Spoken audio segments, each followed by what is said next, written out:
Investment. Investment. The word investment is defined the act of putting money, effort, time, etc. Hey everyone, in this video, I'm going to break down what investment is in the simplest way, how you can get started, and what you'll need to begin. Before we dive into the details, don't forget to hit that subscribe button and give the video a thumbs up if you enjoy it. All right, let's get into it. First things first, we need to understand what investment actually means, because if you don't know what it is, you can't really take the first step. So let's start by checking out its dictionary definition and then take a look at how Benjamin Graham, the author of The Intelligent Investor, defines it. All right, now let's take a look at how the Cambridge Dictionary defines investment and then check out what Benjamin Graham has to say about it. The act of putting money, effort, time, etc. into something to make a profit or get an advantage, or the money, effort, time, etc. used to do this. An investment operation is one which, upon thorough analysis, promises safety of principal and an adequate return. Operations not meeting these requirements are speculative. Now that we've gone over the standard definitions, it's time to explain things in our own way. You'll see, it's actually pretty simple. Everyone will be able to understand it, because it is so basic for us. But is investing just about betting on something or simply putting money into it? Of course not. If that were the case, even toy ducks could be considered investment tools. And the money used for investing isn't just any random cash either. If it were, then even a $10 bill you found on the couch in your living room could count as an investment. So let's break down these two ideas a bit more and talk about them. The tools used for investing are definitely not random instruments. When someone makes an investment, they don't just throw their money at something random, because every investment instrument has its own timing, trend, and season. You might not fully get what I mean yet, and that's totally okay. I'll explain it with an example. This is my friend Mike. From 2010 to 2018, Mike used about 1/10 of his salary in some months to buy Bitcoin, and he held on to it until 2022. He believed that one day Bitcoin would take off and people would rush to buy it. And guess what? That's exactly what happened. Anyway, now let's talk about my other friend, Joseph. Joseph started paying attention to Bitcoin and other altcoins after they became popular in 2021. Then he began investing about 1/3 of his salary into Bitcoin until 2022. Guess what happened?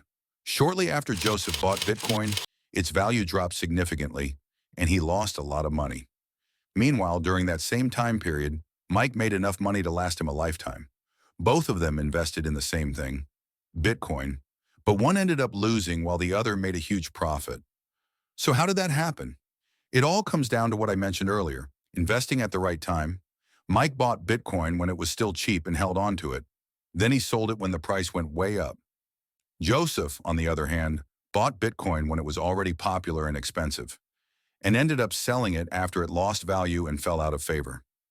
Here's the golden rule. Make the right investment at the right time. Write that down somewhere and stick it up on your wall. Now let's keep going with the info we're sharing about investing. By the way, I divided the video into parts and you can stop it and take notes if you want. Next up, how do you actually start investing? One of the most important things beginner investors need to understand is this. You should only invest money you don't need right away, or money you've managed to save up. After this video, really take a moment to think about that and let it sink in. You should never invest money you need or money you've borrowed. And the reason is simple. You don't want to be forced to pull out your investment during an emergency. For example, and God forbid, if you get into an accident, hospital bills can be insanely expensive. In that case, you'd need your saved up money to cover those costs. But if you'd tied up that important money in investments instead, you might not have been able to get quick access to cash when you needed it most. The key takeaway here is, don't put money at risk that's important for your life and well-being. Now let's talk about how awesome it is to invest using money you've saved up. Trust me, it's truly amazing. So let's dig into this a little more. Investing always comes with risk. That's just a fact. Everyone knows it, because if there's no risk, then there's probably no real profit either. That's why the most crucial thing to remember when dealing with risky investments is this.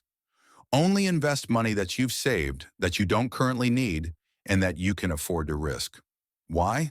Because if things don't go well, you won't be heartbroken. And more importantly, losing that money won't cause serious damage to your life or finances. Let me break this down with an example. This is not an advertisement. These days, a cup of Americano at a Starbucks in New York costs around $5. An average white-collar worker drinks about 3 cups a day. That's roughly $15 daily. There are about 260 working days in a year. So if that person cuts back to 2 cups a day instead of 3, they'd save around $1,300 a year. Now, if they invest that $1,300 each year into a fund that tracks the NASDAQ index with an average 10% annual return, after 5 years, they could end up with around $8,000. What does that mean? It means if a white-collar worker cuts out just 1 cup of coffee a day and makes a simple, smart investment with the money, by year 5, they could afford something like a 2017 Ford C-Max. In other words, that car basically comes for free. That's pretty amazing when you think about it. I mean, who wouldn't want an extra car? Now let's get back to the topic of investing. Let's flip the scenario for a second. Say you cut back on your daily coffee and invested the money instead, but your investment didn't go so well. That's actually a pretty normal thing to happen. But even if you lost money, you didn't really lose your own money. If you'd spent that cash on coffee instead of investing it, the money would have been gone anyway. So in both situations, the money would have left your pocket. What you actually lost was money you had already decided was okay to risk. Money you had chosen not to spend. And because that money didn't have any critical importance in your life, the loss doesn't really hurt you. But like I said earlier, if you invest that money wisely in the right place, it might just buy you a car one day. All right, now listen up. My goal isn't to confuse you with complicated formulas or things that don't make sense. I'm here to break down investing and strategies in the simplest, most understandable way possible.